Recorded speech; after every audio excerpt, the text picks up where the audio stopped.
Hello, everybody. Good evening. Really epic. I know. And then it's like lifted us way up. We built us way up. I don't know how far we're gonna stay up there though. We'll just rewind when we start dropping. How about that? Right, exactly. So we need our guests to let us know if we feel like we're not living up to the epicness of our intro, or not. Hopefully she'll let us know because sometimes we don't really want to get. I'm still trying to share my video here. CPJ, how's it going? Good evening, Carrie. Lagging and stuff. So if it seems like I'm out of breath, it's because we were struggling 2 minutes before the show to get B's video to look good. Yes. She was looking really ghostly there for a little bit. Hi, Chon. Thanks for tuning in. So I have a question about Chon. Is that Chon? Is that your real name? Is that nickname or? It's Encarnacion, but you know how they have the shortened version. So it's Chon, Encarnacion. Got it. Okay. Got it. So Jamie was the one who told us that his name was Chon. So we just call him Chon. Yeah, exactly. So we just do whatever we're told. So Chon definitely will let us know if we are not doing well or if there's a topic that he doesn't like. Yes. We put him to bed sometimes. He lets us know. He keeps it real. You got to keep it real, right? He's just like, I don't know about this topic, y'all. Right. Yep. And we appreciate that, Sean. Yep. So B, yes. I see that you've changed your hair in less than 24 hours. That is right. So if y'all know me my family knows me. Hi, Amanda. Hi, Pearl sister. Oh, my goodness. Thank you. Hi, Amanda. Us. We object. Hello. We haven't seen you in a while. Thanks for watching. I get to see her tomorrow. We have a date tomorrow, so we're excited. Awesome. We'll give her a big hug for us. I sure will. I missed her episode. I wanted to go all lawyer on her, and then... You were gone. You had to be on vacation. I had to be on vacation, so... It was a really good episode. I really enjoyed it. That's where I learned my term. I object. That's where that came from. We'll have to bring her back so I can throw my legalese around. I've been watching YouTube videos, so I'm that close to passing the bar. You're that close to watching Judge Judy. Your competition is trying to move on it, Amanda. Right, exactly. Watch out now. Watch out. So B, how was your day? Oh, it was good. So as everyone can tell, I did my hair today. I was at the beauty salon, where I should say Southwinds College Beauty School, because Miss Rain, my cousin Sandy's niece, did my hair today. And if y'all tuned in yesterday, my hair was actually bluish greenish. And I wanted to go turquoise to be exact. Sorry. Gotta get it right. And I actually want to go back to my blonde hair that I had about a year ago. But the thing that happened was they tried 3 different techniques to remove the blue, and it just was being so stubborn. Some parts came out and other parts didn't. So they're like, we're going to be honest with you. We can go all blonde, but it's not going to look good. It's not going to take the color. So we're going to do a color correction. And so they actually had to put some red dye in my hair because it cuts out the green. So it has a little bit of red. And then they went in and did an ash brown to blend it in. So yes, I was at the salon from 9:30 till 5:30 today, guys, all day. I know. I was like, oh my gosh, you're still there. That's a long process. Goodness. I'm just glad you still have hair with all that process. That was exhausting listening to you talk about it. I'm exhausted just listening to you talk about it. And if you ask me to repeat those steps, I object. I have no idea what you're saying. Did y'all see Amanda? She's like, very good, sustained. So your day was all in one spot, so that's cool. One spot, but I was working on my laptop for a little bit. Then I was like, that's it, I got to put it down. Right, but, exactly. That's why it was giving you crappy color, because you had worked on it. Because of your color. Yeah, because of my color. That's right, exactly. You saw the problem there, Joe. I did. That's what I do. I saw problems. That's all I do. Actually, I solve problems and I point out problems. Right. I think you point out problems. I don't know how many of the problems that I point out that I Solving. actually solve, but Yeah. I'm really good at pointing out problems. Yeah. I wouldn't go with that And one. they may not even be real problems; they're just things that I don't agree with, so they're problems. It's going to So be they're a problem. So, Sandy, how was your day? Let me tell you this, okay? I went to work today, but that's not really anything big. My big thing is I have an appraisal tomorrow, and I have been cleaning nonstop. It is the hardest thing to live with All boys all Two boys dogs. and dogs? 2 Shetland ponies. Okay, they're not dogs. They're Shetland ponies. It is so hard. And then I don't know who's worse, the boys or the ponies. I have no idea. Anyway, we just scrubbed the house from top to bottom to get ready for the inspector. So now we're scrubbing the house top to bottom to get ready for the appraisal. And no one brought this on but myself. No one, not Eric, not Kate, nobody, just me. Just said, let's sell the house. Right. Exactly. Well, you could have hired a cleaning lady, but then you have to clean before she gets there. Right. So I was thought about that. I reached out to a friend of mine. I'm like, hey girl, can you clean? She's like, oh, I'm taking care of my grandma. I can't. I'm just leave her there for a day. She's fine. Is she doing anything? I know. Well, bring grandma to help. The more the merrier. Y'all will get done faster. So anyway, day was good. It just kind of stressful cleaning and just y'all please keep me in my prayers that appraisal is higher than the selling price. Exactly. How was your day, Joe? So, this is annoying. So y'all know I stay up pretty late. I'm Yes. a good 2 a.m. to 3 a.m. is when I go to sleep. So I call that crazy. Yeah, so I'm up pretty late. So I'm editing and I'm like, hey, I should probably go to bed. Because my dumb head said, hey, let's schedule a 9 a.m. FaceTime call. 9 a.m.? Is this Joe? Is this the Joe I know? Right. So Did here's you the mean problem, 9 though, p.m. because FaceTime I had to call? do the 9 a.m. call because the other people that I'm doing the call with didn't have any other times. And I'm like, I'll be there, but I'm not going to be very pretty. I won't be happy. I'll be there, but I won't be happy. Right, exactly. And so they're all like, one's eating cereal, one's eating Whataburger, and the other guy's driving. So I know that they're all out and about doing stuff, and I'm just like rolling out of bed, setting my phone up. They were lucky I actually got out of bed. Yeah, they were lucky. They didn't see I the had to actually leave the bed because Chris's computer is right there, and she was actually working. And so the producer's computer's right there. And so I was like, I want to get up, come in here, set my phone up. Drive all the way to work. No. So I got to work a little later than usual. So I feel like you would have gotten there earlier than usual since you were up. No. earlier. See what Did you happened take was a nap You took a before? nap. what had happened was I had to go back and take a nap. Oh, So that's what I had to do.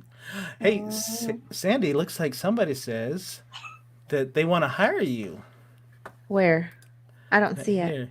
Dandy, you are welcome to come to my house to feel better about the condition. Oh, wait, no, of your sparkling home. Jesus wants you to come home. You know what? You're right, Carrie. I should do that and watch an episode of Hoarders and tell the appraiser, look at this. Look at this compared to this. Awesome. Well, Okay. Go ahead. I was going to say, well, in Florida, they're having the opposite. So properties are selling at a higher value because now that the market is going down, people are buying houses. So now they're increasing the prices. And this is for Florida, I can speak for because I was talking to a couple of realtors. But yeah, they're actually the houses are going for a lot more than the asking price. So here's the thing. So our market right now, the homes are selling like crazy. So I have a friend who put her house on the market and went into a bidding war the first day. Wow. And she got 15,000 over. And another friend got 15,000 over. So yeah, it is straight up bidding war. And the crazy thing is the houses with pools there was none on the market. You put a house up with a pool and it was going to sell. Wow. It was only Who says that they don't add value? right because everybody wanted one when you had to quarantine. Okay. Right, That's exactly. right. Exactly. Okay, so B, you need to act like me, and Okay. you need to ask me who do we have on the show. So, John, who do we have on the show today? Let me tell you who we have on the show today. So we found this awesome person, and her name is Jerica Hall. And I'm going to read a little bio about her. So she grew up in Independence, Kansas. So KS, Kansas, right? I think so. Yeah. Kansas. She's probably a Mahomes fan. She's on a production livestock operation raising cattle, sheep, and pigs. So she's in agriculture. Very and nice. she has developed her love for production agriculture. She is currently pursuing a PhD in the field of growth and development, focusing on beef cattle genetics. I think she's trying to make a better burger. Basically, what sounds that like to me. means is that she's smarter than all of us. So at least the top two. Be Right, one. yeah. Just Exactly. us two. So she's also a runner. And so she Wow. likes to run, unlike 1/3 of this show. 1/3 of this show does not like to run. And so she's definitely that. And she's going to tell us about something that is that we wouldn't think about what she does and what she has to make that stuff. So without further ado, let's bring on Miss Jerica Hall. I had to stream. Hi, Jerica. Welcome. Yay! I don't have my soundboard up for all the clapping and stuff. So Right. We'll improvise. Thank you very much. So, Jerica, was that a good intro? I don't usually do the intros, so it's kind of hit and miss there. So I apologize for that. It was wonderful. I will go ahead and put the disclaimer out that I'm not smarter than any of you. Awesome. Well, Jerica, please tell us a little bit about yourself.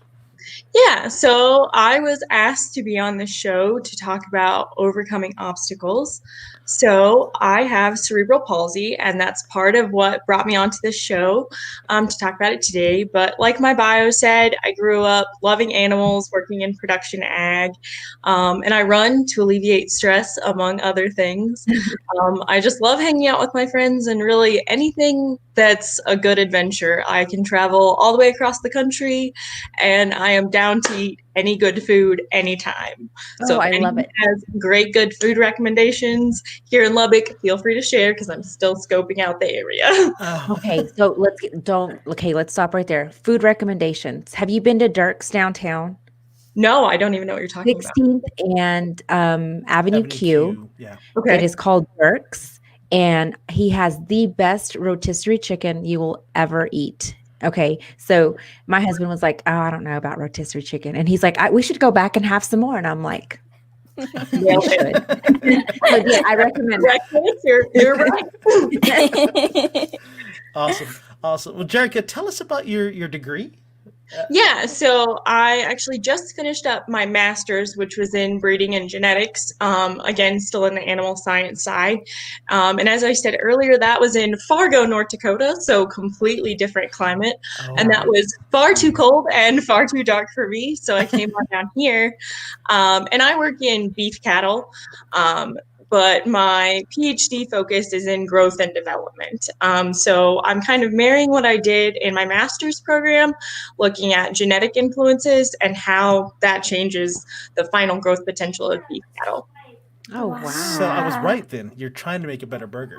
So I work really close with a meat scientist. One of my best friends is a meat scientist, so she's way smarter than me.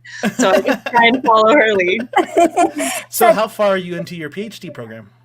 Just getting started. So I just began in July. So hopefully, wow, you're 3.5 years. She's fresh, y'all. Right. She's So fresh into much Lubbock. She's fresh meat. Pretty much. Yeah. So what do you like about Lubbock so far? Ooh. Well, I like that it's way warmer than Fargo. You're right. And summer lasts longer. There is a ton of really good food. I've checked out lots of brunch places. I'm big on brunch. That's very important to my soul. So I just love that. And really, honestly, the people I've met here have been pretty incredible. So Awesome. That's good. Have you tried any good Mexican food places? So is it? Jalisco's. Jalisco. Jalisco's, yes. That's the one that we pretty consistently go to with my crew from work. Okay. Oh. Good. So you're actually going to a good Mexican restaurant instead of... I'm trying. We were worried that you were going to say like Taco Bell. Yeah. If you said Taco Bell, we would have like, okay, Jerica, we're done.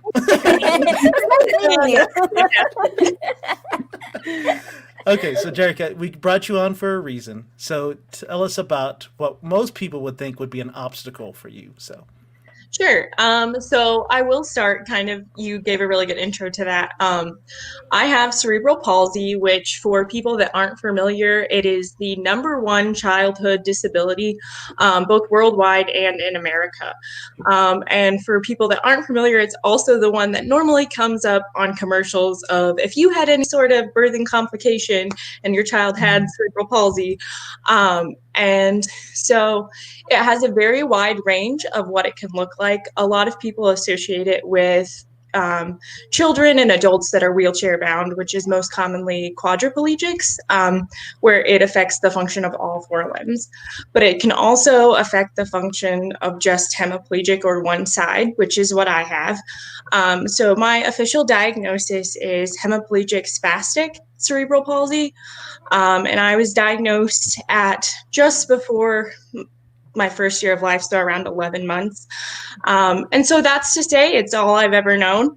And so there are things about my life that have maybe been different, but I guess it just changes my perspective rather than if it's all you know, it's not really an obstacle to you. Right. And I think that's kind of the attitude that I've tried to take on with it. That's not to say that, there aren't days that are hard, but I think it's easier when it's all you know.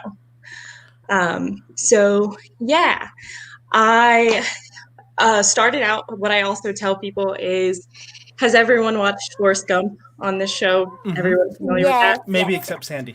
I watched. See, it's a very long movie. It's my second favorite movie. I can watch it all the time, and my wife gets so mad at me because I'll start quoting the whole thing, and she's like, "Can you shut up? Can you just let me watch the movie?" No. But the braces that he wears in the movie in the beginning is somewhat similar to what I had starting out. They're called AFOs, and they're usually made out of like a plexiglass, fiberglass mixture. And so I'm affected on the right side of my body, and I wore those just on my right leg, which is really where I'm affected the most.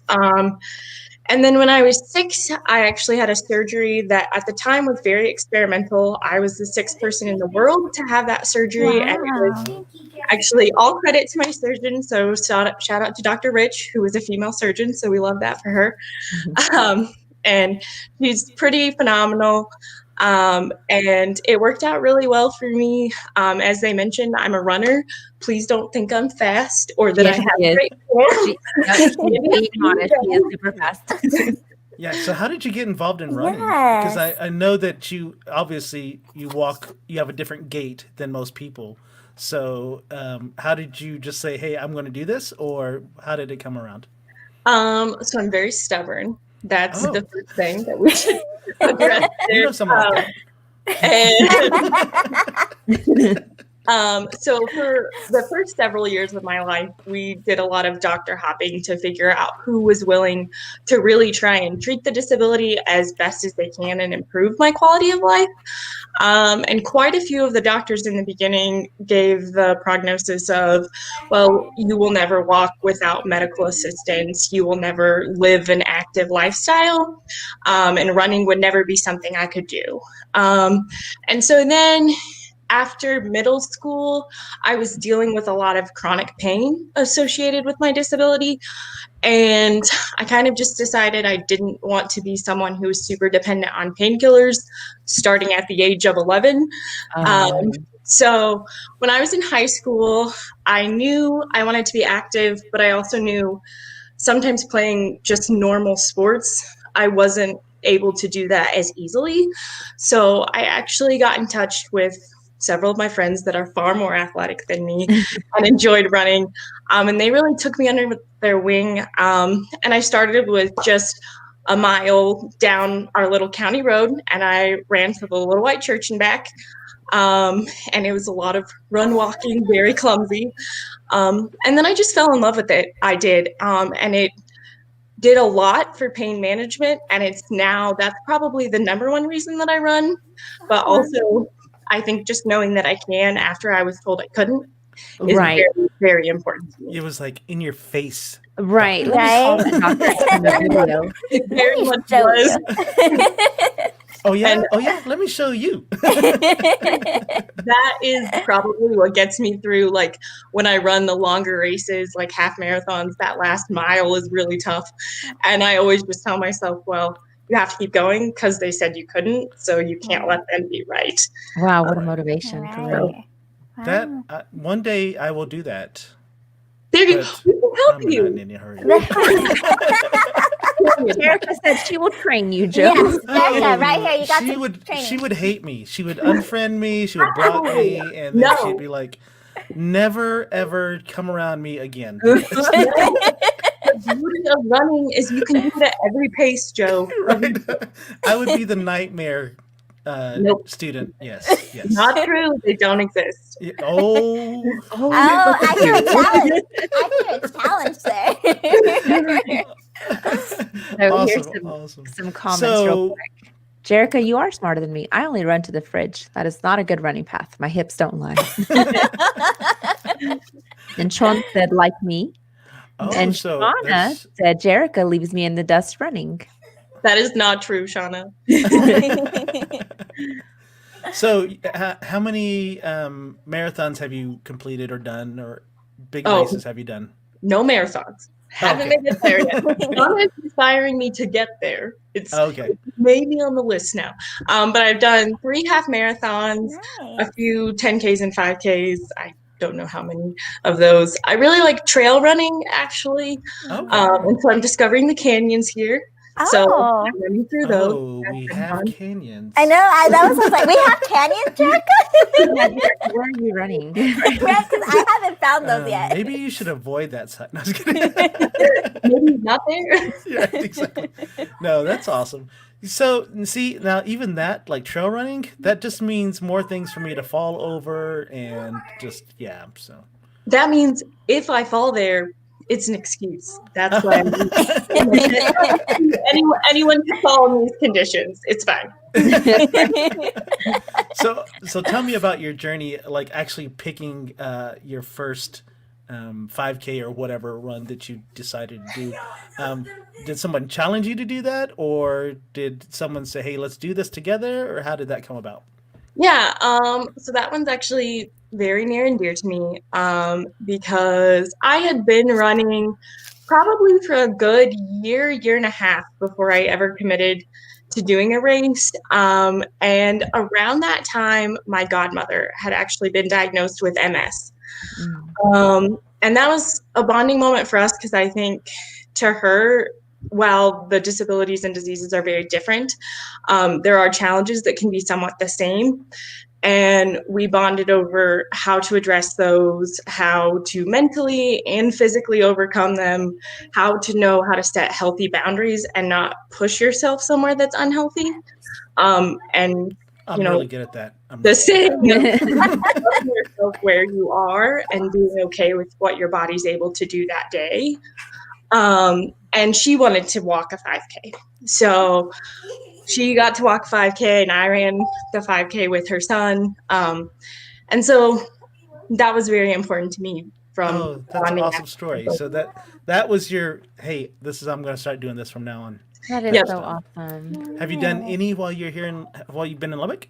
Yes. So I did the Red Raider run. That's the only one I've been able to do while I'm here. Okay. So Sandy, as long did you as do I that can. one? We were in Miami. Oh, So I had already Oh. signed up for it, but I ended up just doing it virtually. So I mean, I'm not virtual. I just did it here around the house when I came back. Oh, okay. okay. Nice. And Jerica, how? Oh, go ahead. Go No, ahead, go Joe. ahead. Go ahead. Go ahead, Dee. Okay. Jerica, how did you get involved with the running group here? How did you know about it? And because it sounds like you just got here in July. Yes. Yep. So when I got here, I kind of scoped out some parks, and I couldn't tell, like, they just weren't very well lit. Mhm. I'm used to running at home, like alone in the mornings. So I thought I would try and find a local running group, even just to ask, like, hey, where are places that are well lit and good to run? And then I ended up just getting really psyched about being in the group. They're all really wonderful, and it is every pace is accepted, Joe. You can come join. So I'll tell you why. I've been trying for years. Tim knows Jerica. me so well. It's hard for me to run with milkshakes in my hands. It gets really messy. I determine how many miles I'm going to run based on how many sweets I'm going to eat when I get home. Oh, That's the motivation right there. Exactly. jeez. I can't be doing no Iron Man. Oh, comment of the week. That's what Carrie was saying. Comment of the week. That's there. funny. Jerica, I want to go back, if we can, to when you were 11 months old. How did your parents determine, or what was it that was something that clicked for them that said, we don't think that she's maybe at a milestone? Or Yeah. So this is also, I will definitely give a shout out to my parents, because I think a lot of times when people think about disabilities, the family is the second thought. It's always the person who's afflicted by it, like they're the inspiration. And I think very much in my case, it's my parents who made all of the hard decisions. It's my parents who are constantly the support network. And there were definitely times as a small child, I didn't want to do physical therapy. And my mom was the one that really did the hard push. So they did all the heavy lifting. Right. So God bless them. But I was actually born 3 months premature. Okay. And so with that, I spent several months in the NICU, and the doctors kind of knew and told my parents, we're going to see developmental delays. We're not entirely sure what they're going to be. So of course there were even more neonatal checks and newborn checks and things like that to follow. So they knew along the way that things weren't really even hitting the benchmarks that they should have for a preemie. And so it was pretty easy to track and diagnose relatively quickly. Okay. Because I was just thinking, was it you woke up and you're 11 months old and there's something different? Okay. Yeah. My right foot always kind of like tucked under, and my toes are actually paralyzed on that side. And a lot of people don't connect that paralyzed and numb are not the same. And when I was younger, kids were like, "Oh, so you can't feel it?" Can I step on it?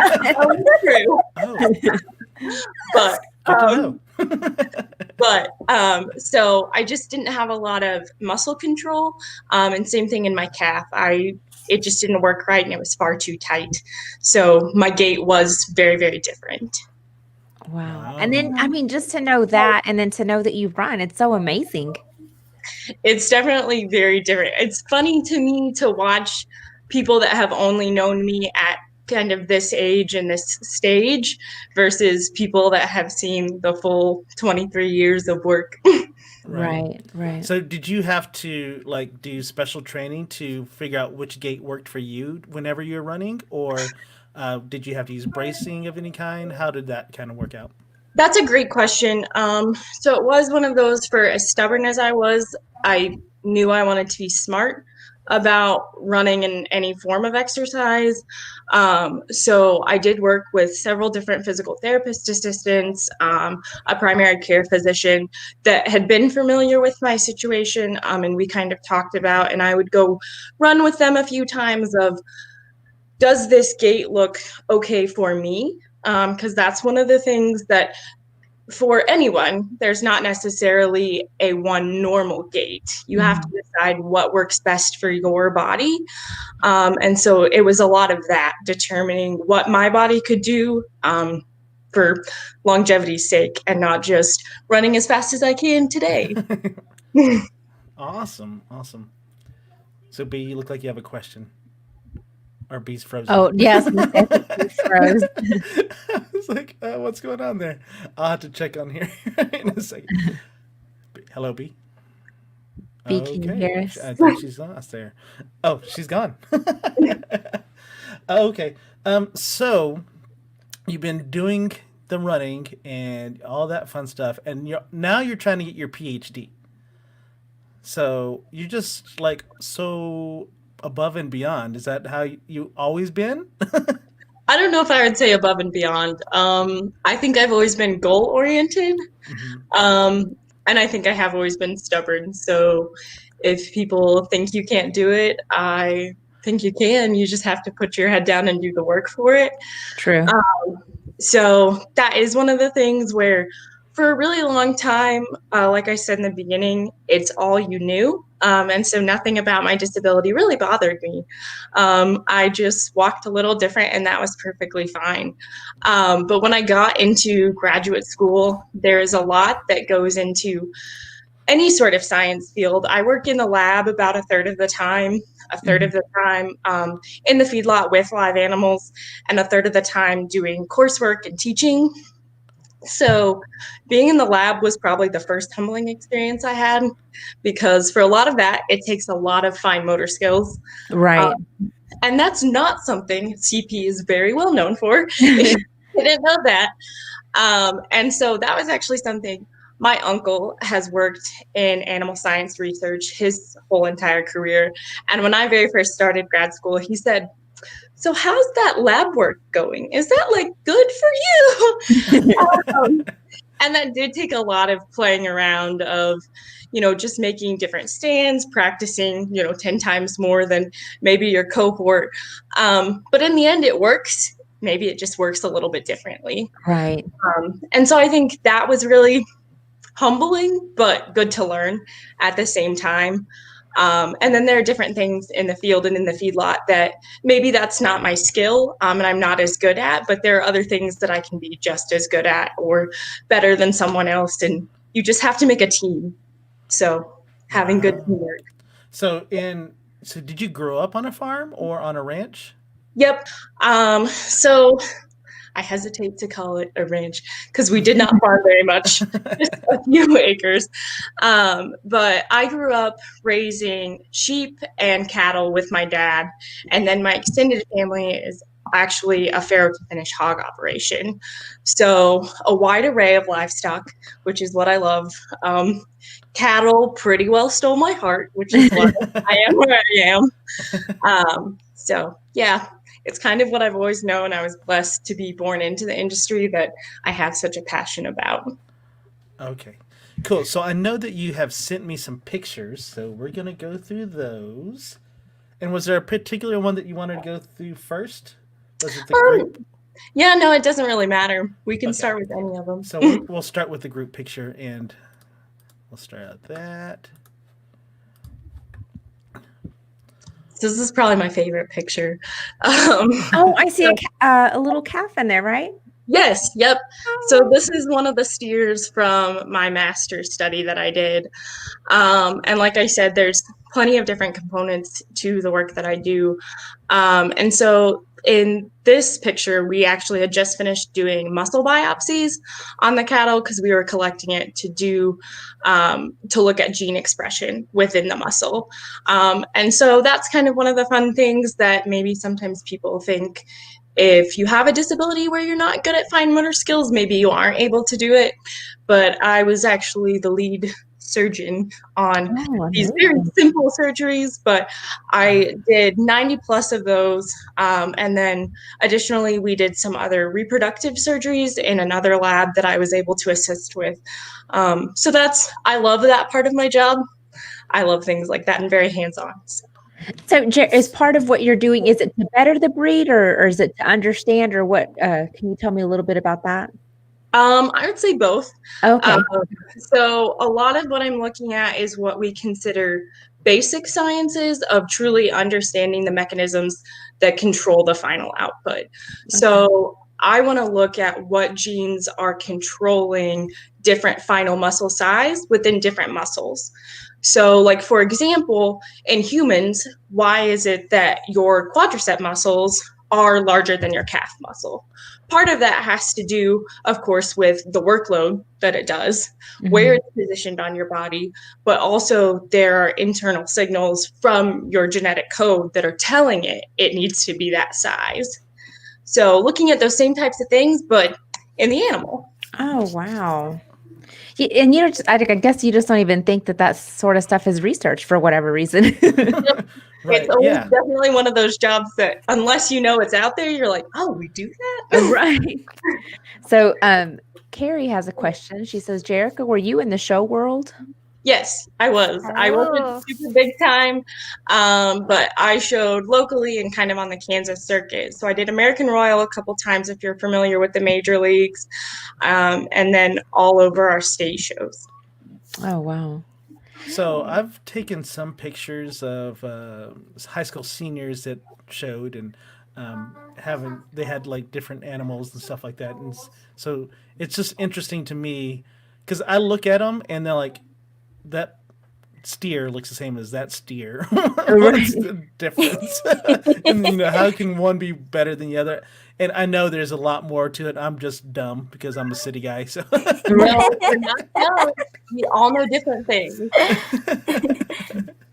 So really cool. Okay, so let's go to the next picture here. Let's see this one. Oh, this is the scientist part. That's forensic files. That's DNA right there. It's pretty close. Yes. Oh, nice. So this was just an example, like I said, of some of the more fine motor tuned lab work that I do. So this was setting it up for gene expression work. So like Sandy said, it does truly go back to DNA. And the little plate that's got the pink background to it is actually where all of your samples get loaded. And that uses very tiny pipettes, and you have to be very slow and precise at getting microliters of amounts of reagents in there. So it takes a lot of patience for someone who has good fine motor skills, and it takes even more patience for someone like me who doesn't have a lot. So I practiced a lot of patience. Oh, wow. And so, okay, so when you say fine motor skills, so you just don't have the smooth movement, or how does that work? A little bit of both. So, as I stated earlier, it's hemiplegic for me. So additionally, my right hand is a lot slower. So my grip force isn't as good. I don't have a steady hand, kind of similar to Parkinson's, but nowhere near as aggressive. So different things like that. If you have to have the capability of both hands, which in a lot of lab essays you do, it takes a lot more work. And so with the little orange box in the side, those are our pipette tip boxes, and you always have an excess of those if you work in a lab. So I usually made stands out of those just to steady my hand and different things like that. And they do make different devices for other people that also struggle. There are tons of things that can affect hand steadiness, and that's very important. So different adaptive ways to get around it. Nice. So did you? Cool. Go ahead. I'm sorry. Do you continue to do therapy now, or is it just? Are you good? I don't do physical therapy in a formal setting. I still have physical therapy stretches that I should do. Whether I do them every day or not, it depends.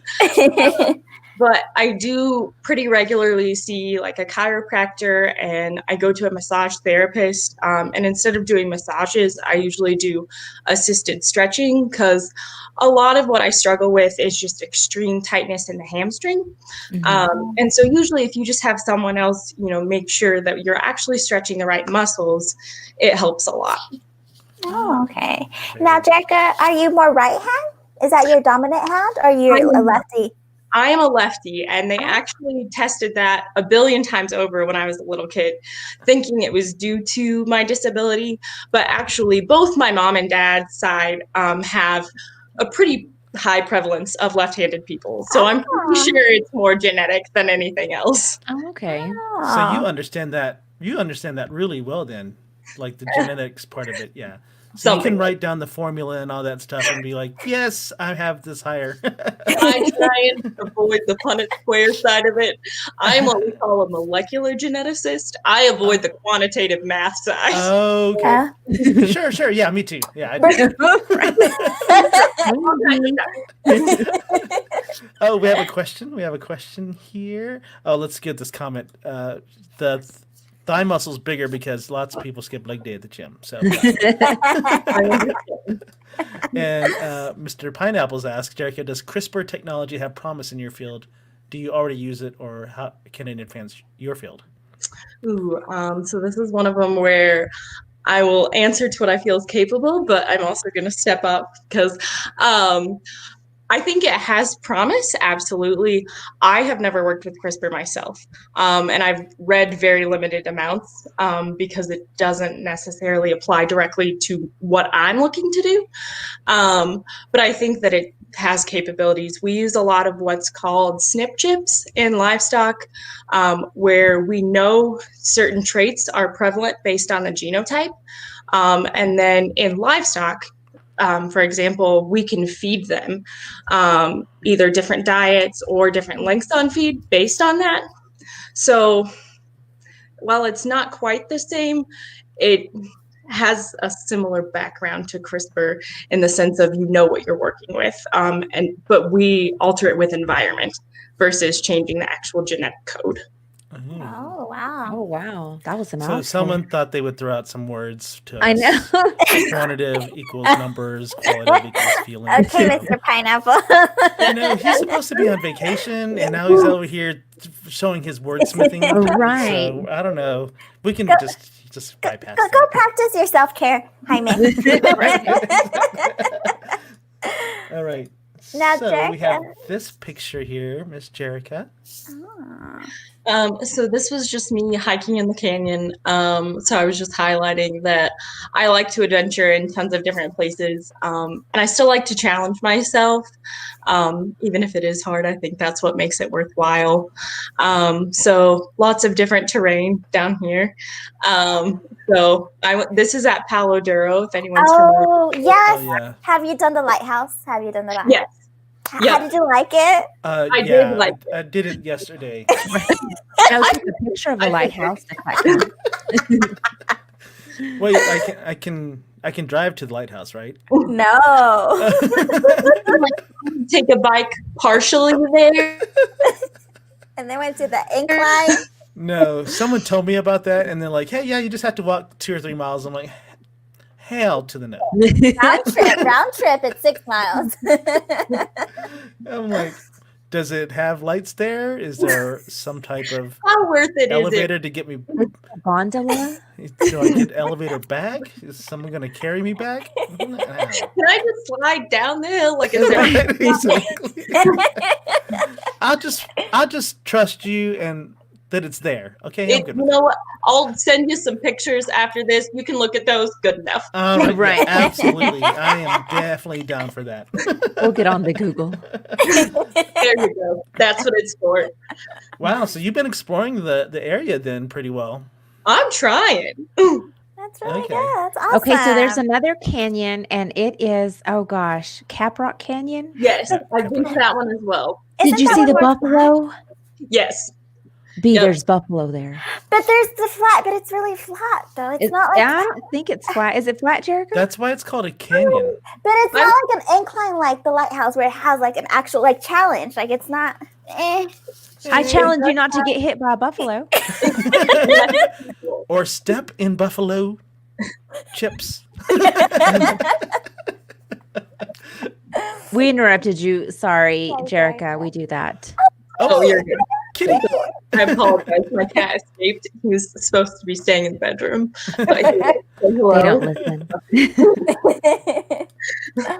All right. So Jerica, what is next for you then? Do you have, like, as far as like running or your professional? Yeah, I know you just started your PhD, so you got a few years left on that, but Yep. So like I alluded, Shauna has inspired me to maybe try a marathon. I just have to figure out when I'm going to have time for that. So that's probably next on the running. It's next on the bucket list. Ooh, we're gonna hold you accountable of that, Jerica. We're gonna hold you accountable. Hey, these are two good running partners that you could ask. Yeah, Sandy, not me. This is just pretend I'm not here. Don't record the event. It's really important. Yeah. I'll ride on a motorized bicycle right there beside you. Motorized. Pace us. That's important. Right, Bring the exactly. water, bring the energy chewables. It'll be perfect. Mm-hmm. I can do that. That's what I do. Look, I think someone has a message for you. Chicken. Oh, Is that in your future? Chicken. No, that's for Joe. I think he's thrown out the gauntlet, and I will let him know that sticks and stones. And chickens. And I will fry up a chicken every day. So Shauna says it's definitely not flat and it's very challenging because they've been out there. I've seen their pictures. Yeah. Oh, because the pictures don't do it justice. Because when I look at, so Jack, I like going hiking and stuff as well. And when I do my research, and it just didn't look appealing to me. So okay, I got to give it another shot. So now we just need to go check it out. I think Yes. that's Okay, that's what we need to do, Jerica.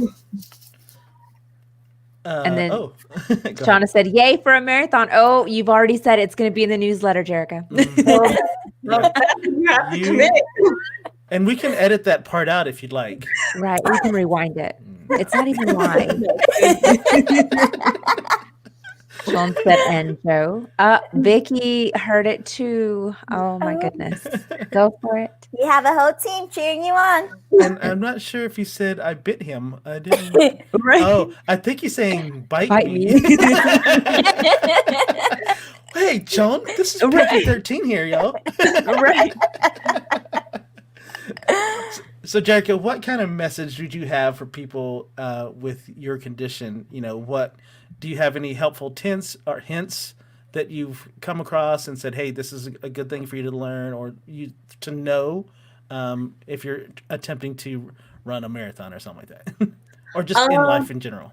Yeah, so I think the message that I say a lot is sometimes maybe something people don't expect, that you get to accept it for the definition that it is, and that isn't a bad thing. So with my disability, like I said, my toes are paralyzed. I knew from the jump I would never be a ballerina. And that's perfectly okay because I got to end up being a runner. And I love that too. So just like anybody that doesn't have a disability, you know that there are things that you can't do, but it doesn't mean that there aren't better things that you were designed to do and do even better. And that's your talent. So I guess what I would say is embrace who you are and be happy with what your body can give you that day, and work with what you have because that's what you're meant to have. And you can do anything you set your mind to, and just, I guess, love yourself where you are. So. Oh, I love that, Jerica. That's kind of motivating me to do something. Right. Right. So embrace the nap. I'm embracing it. Love yourself where you are. If you need to take a nap, you can take a nap. Oh, thank you, Jerica. Thank you for that. I truly. You just needed to throw that in there. Now he's so motivated. Sometimes I love how she just added that for me. go in the right direction. So, Jack, have you had to come, other than what's obvious, has there been any other, like, obstacles that you were, like, that were really tough for you to get through, whether it was running, whether it was your schooling or anything like that, that you, like, it took a little bit longer than what you thought was going to take or whatever? I don't know if I would call this an obstacle so much as this is just the path life has led me down. And so when I moved to Fargo, I was 21, and you don't know anything at that age, but you think you do. Yeah. And I think moving, 800 plus miles away from home was one of the best things that I ever did. That absolutely does not mean it was easy. Those first several months are very, very hard. And you have to find a network that supports you, because when you are all alone that far from home, it's very important to have people that you can count on. Yeah. So I think what I would say as a general statement is, just because something is scary doesn't mean that you shouldn't do it. Absolutely do it, but make sure you embrace it wholeheartedly, because then you will get out of it what you were meant to. So if you're going to do something, fully invest in it, and it will pay off in dividends, because it was incredibly scary to move from home, but it was absolutely the best blessing of my life. I learned so much, and I met some of my most favorite people in the whole wide world. And so I wouldn't change those memories for anything. So how long were you in Fargo? Yeah, that's what I was gonna- Two dark years. Oh. Not emotionally dark. It is physically dark up there. You're like, it's physically dark. All the time. Their pitch is, it is nice in the summer, and I'm telling you, 2 out of 12 months ain't doing it for me. Wow. It is beautiful in the summer. If you want to see green, fly on up there in June. Okay, in June. So is Fargo bigger than Lubbock, or is Lubbock bigger? Fargo's about half the size of Lubbock. I did not know what I was signing up for when I came down here, but I don't feel like Lubbock is that bad. So Okay. Well, yeah, the driving and So when you complete your program, did you say where you were going to go? Are you going to stay here? Are you going to go back home? I will go wherever I can get a job. I want to work in academia. I don't necessarily want to teach, which is often what people think of, but I want to be at a university setting doing research and what's known as extension work. So direct outreach with the public, and in my case, mainly producers, and doing research that directly benefits them and pays off for them. So what that really means for me is any land grant institution is really where I'd like to end up. I do love the Midwest, so I think that's where I'd like to stay, but I'm open to anything, I guess. Yeah. Earlier when I was talking to you, you mentioned that you had done some career day stuff. Yes. And you had, you've set up a PowerPoint and stuff like that. How did you get into that? I was really active in 4-H and FFA, as anyone are familiar with those youth organizations. So sometimes I just get pulled into local events from back home, or just other people who've been given my name or I've connected with through my time at universities. So mainly just that kind of stuff. That is really cool. Wow. And go ahead. Jerica, have you been to Hartford, the city of the capital, Hartford, Texas? Have you heard of it? No, I have not. You have to go. You have to go. That's where all the cattle is in Texas. Oh, you mean, did you say Hereford or Hartford? Hertford. Isn't it Hertford? Did I mispronounce? Hertford? Hereford. All I know is when I drive through there, it stinks. It's smelly. It's smelly. That's the smell I'm used to, Sandy. Yeah, I grew up knowing that that's the smell of money. Yeah, my dad used to say that too, and I'm just like, that does not smell like money. Right, mine doesn't smell like that. Where money comes from. Right. So you can look at a cow and know its breed right away. That type. You're pretty much like that, right? I mean, it depends on the cow. So there are several black breeds, there are several white breeds, but usually based on like stature, color, and different markings. You can get a pretty good guess. So here's my knowledge. There's a Brahma bull. There's a white face. There's a black Angus. Mm-hmm. That's it. Right? I'm not nervous. That's several breeds. You can come and sit in on Intro to Animal Science. You can learn lots more. That's so cool. Jerica, I have a question. When did you know, like at what age did you decide I'm going to go into this field? What started that spark? Well, while you were gone, B. Oh, I'm sorry. No, go ahead. I was raised on a farm, and we raised cattle, sheep, and pigs. So I got to kind of run the gamut of livestock, and I always loved it. I grew up showing livestock, grew up doing chores. So I did really enjoy that. And it kind of always stuck with me. I knew I wanted to stay in the field for a while. I just didn't know exactly where I would end up, but I love research. It is very fun.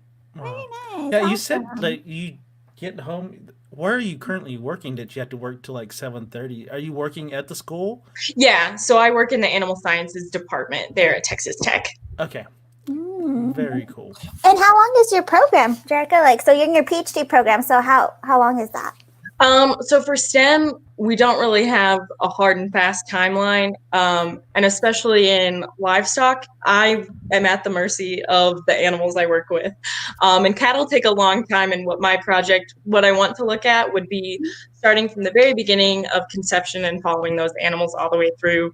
So that's about a year and a half at best. And that's if I don't do any lab work with it, which is not going to be the case. So most likely I'm looking at 3.5 years before I'm out of here. So just a random question. What's the gestation period for a cow? Same as humans, 9 months.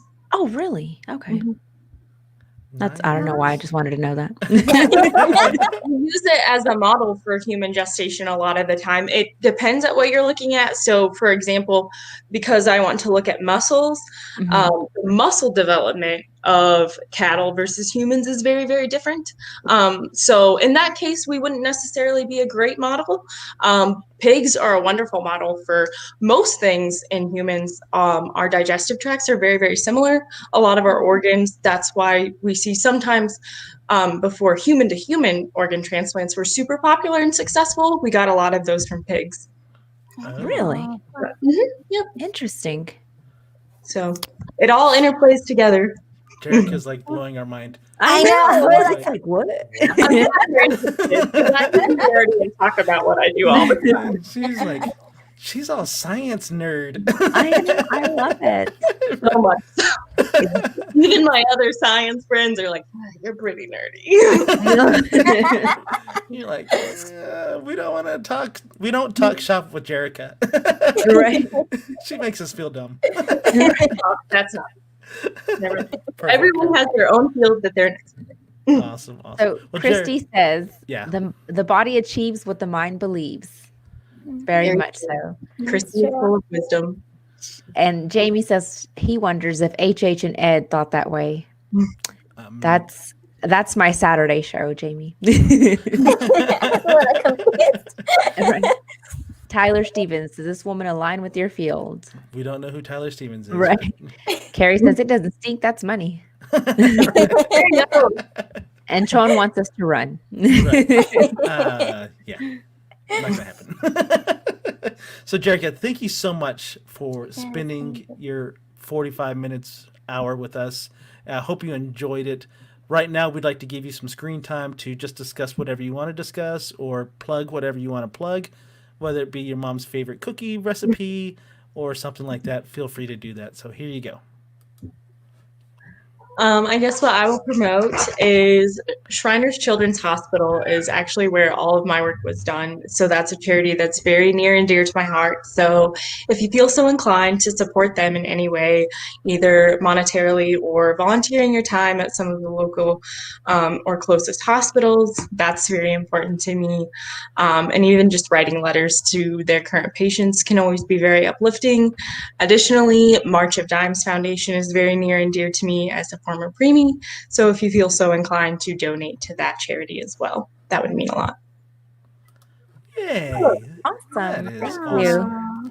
Thank you so much for having me. This was very fun, you guys. Well, thank you so much for jumping on and taking that leap of faith and saying, yeah, I'll do it. Yeah. And putting up with us, I'm at B. I'm so sorry. So Jerica, we're going to put you in the green room. We'd love for you to hang out a little bit just to kind of, ask you some more questions and just kind of follow up with you. But we're going to let you go right now and we're going to finish up the show. We'll be there shortly. So, but thanks again. Have a good night, Jerica.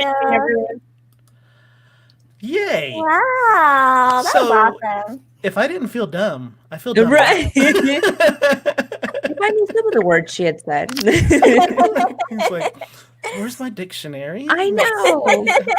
She reminded me when Erin came on and she was using those words and I'm just like, huh. Yeah. Smile and say yes. Right. Those are strong scientific words. Right. We should probably look those up. I'm going to hit it on the rewatch, and I'm going to Google some of those. Yes. Right, Start exactly. studying. So awesome. I love that she is headstrong and stubborn and doesn't feel like she can't do what she needs to get done. I know. See, She's okay, accomplished so much. she doesn't. It's not a crutch for her. That for her is like a launching pad. Like, oh, what? I can't do this. See, like for me, it's like, Eric, can I buy this? And he says no, and I'm like, oh, I'm going to get it. You know, I wish somebody would say, Sandy, you can't run. I'm like, oh, I'm going to do it. That's not doesn't work for that. Doesn't work that way. Doesn't work that way. Awesome. Guys, well, we hope you enjoyed the show. A couple of things we'd like to remind you of. We do have the Pineapple Project, and this year we are teaming up with Christmas is for Kids. So if you need more information, there is a video on the Facebook page, so you can check that out.